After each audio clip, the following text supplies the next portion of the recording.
it's Michelle from Scrap Secrets, and welcome to August's Same Set Syndrome Hop. We're going to be using the July Create and Inkspire kit to make this card. I'm going to walk you through the contents of the kit and then how I created this card. So here's the little insert that comes with it, and I'll show you what you get. That is the masking fluid by Nuvo, the Nuvo shimmer powder, the two stencils, the Wildflower Meadow stencils and the Cloud and Grass stencil.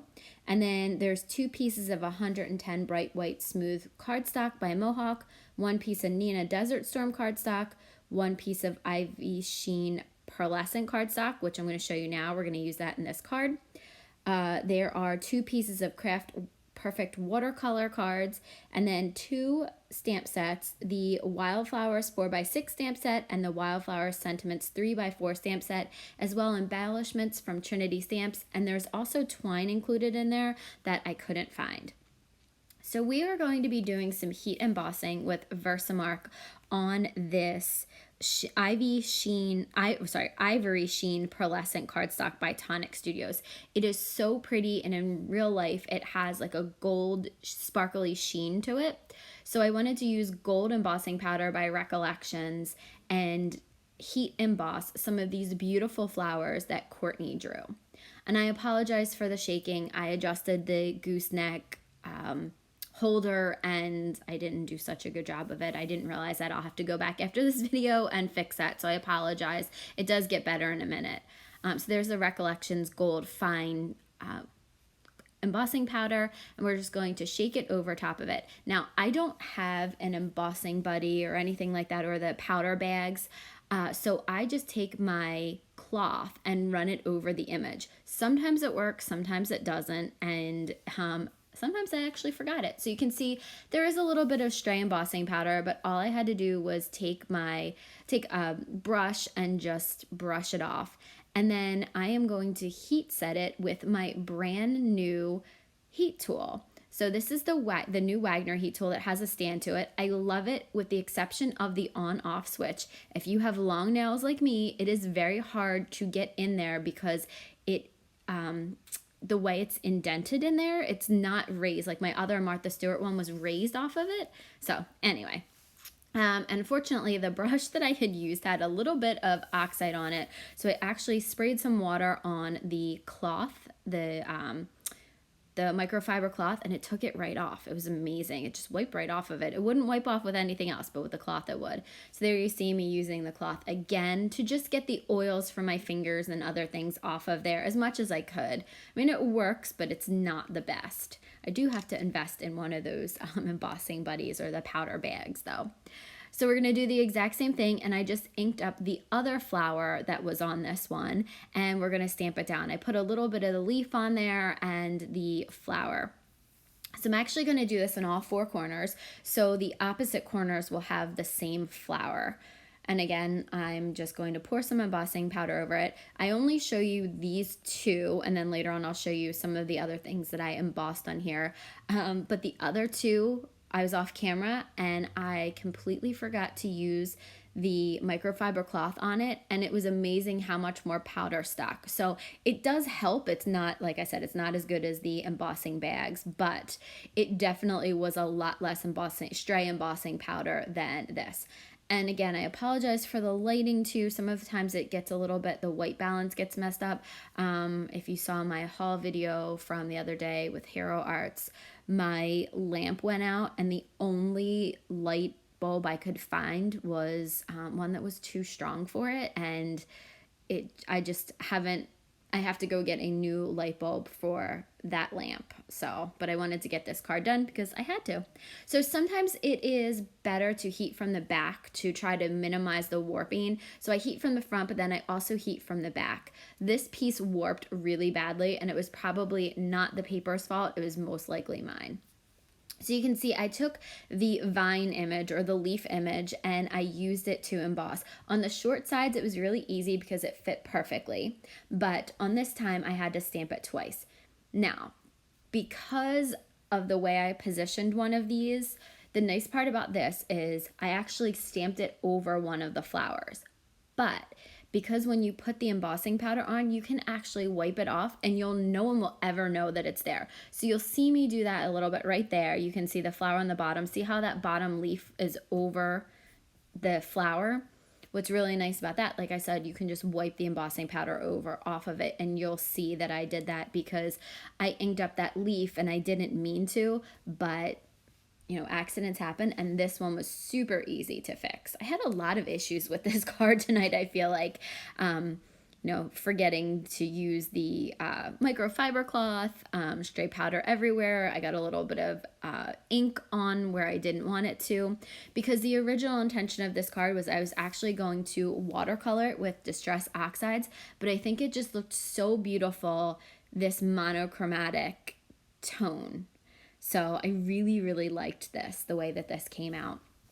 We did a monochromatic challenge yesterday with Courtney. There were a couple of us that did it, and so I think that's what's in my mind, this monochromatic card schemes. So anyway, you can see I took the leaf off and I went back in and just tried to erase some of that stray powder. And then what's nice about this is you can dip it back into the powder and it'll stick to the Versamark ink if you haven't wiped the ink off. So if you're just using a brush and you accidentally wipe too much powder off, it's super easy to add it back on. This technique is very forgiving, I feel like. And you can do so many things with embossing powders. I love using it, and I haven't done embossing in a while because I didn't have a good heat gun for a while when I moved from my old house to this house. I think something must have happened during the move to my embossing gun, or my heat gun, and it just never seemed to work right, and I got this Wagner one, and I really, really like it. I've used it a couple times. So there you go. You'll see me going and wiping a little bit more of the embossing powder off, and then hopefully, I was hoping that you guys would be able to see this here, but I didn't realize how bad the white balance was, and you couldn't see this. You can, because I was just trying to get you guys to see how you can tell if something has been embossed or not. And I apologize. I'll have to do a video on that to show you guys how. So it turns this really pretty shiny color from like a dull color, and it's so easy to see when you've embossed something, or when it has been heat set, or when it just has the embossing powder on it. So that's the card all done, all the frame. I really like the way that looks, having a frame on the outside and then just a very simple sentiment on the inside. So I thought I was going to use thankful for you, my friend, but then I just decided to do thankful for you, and I put it kind of in the middle, or where I thought the middle was.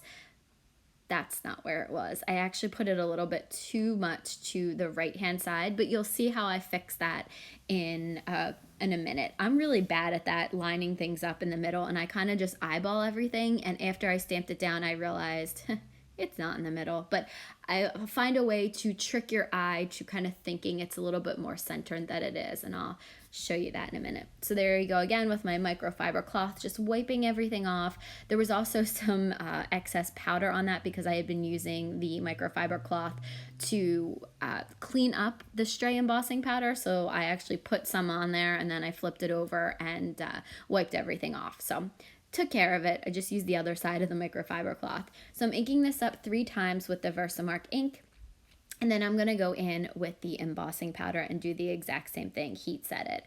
So on this hop, this is a hashtag hop, so if you click on the hashtag, you can get to everybody's, but I'm also going to leave links to the person after mine's below, and as well as everybody's links. So please check there to make sure that you don't miss anybody. I believe there is a prize, and I will leave it below. Every month there's different prizes, or usually prizes, along with the hop. So you make sure that you comment and like and subscribe to everyone, and that way you have more chances to enter to win the prizes. I believe we are giving away a couple of the card kits for July. So, but I will leave all that information linked below. It's 6 months, and each one has a different rules and different things like that. So I have to refer back to all of my notes. There's been so many things going back and forth with the hop. So I apologize, but I will have all the information in the more information section below. And again, I thought you guys would be able to see this. I apologize that you really can only see the stand, but that's the nice part about this Wagner heat tool. It has a very nice stand. So I'm going and heating the back of this to just try to, I guess, unwarp my paper. But so I think it came out beautifully. It's a lot different than a lot of the cards that I normally do. I normally do like cutesy cards, and this one was very formal. So I took a piece of 110-pound Recollections cardstock, folded it in half at 4 1/4 by 5 1/2, and just mounted the base to it. And then I thought, wait a second, we have those Trinity jewels and I never use them, so the card felt like it needed a little something. So I'm gonna draw I'm going to take out some of the Trinity stamps embellishments. These are really, really pretty. They're iridescent, and I'm terrible with the placement on this. I know things look best in odd numbers, so I was trying to get different size jewels and then just trying to find a good placement for them, and I feel like I am super terrible at this. I was moving them around, and I'm just going to use my MFT On Point Precision Glue to glue them down. And then I thought 3, that was really cute, but then I thought I needed some at the bottom to balance it out a little bit.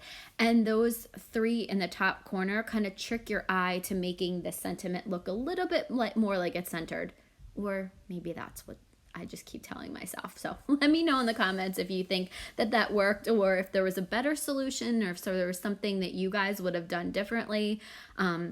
Would you have watercolored the flowers, or do you like the way that it came out? Let me know in the comments below, because I'm always curious to see what people think of my cards, and or if they liked it, or if there's something that they thought that I should do differently. I would love to hear what you guys think about it. So just gluing these down, and like I said, I can't find anything in my craft room, so I do have one of those little jewel pickers. I can't find it, so this is just an old X-Acto knife that I'm using to try to help me put the jewels in place, because they were getting caught underneath my nails. One of the hazards of having long nails, and those are my own nails. Those are not, I used to get them done, and now I don't anymore. Since the pandemic, I have not gotten them done, so that's it. So I'm going to put the jewels back, and then you will see some pictures of the finalized card. Thank you guys so much for watching, subscribing, and commenting. I will see you guys again real soon in the next video.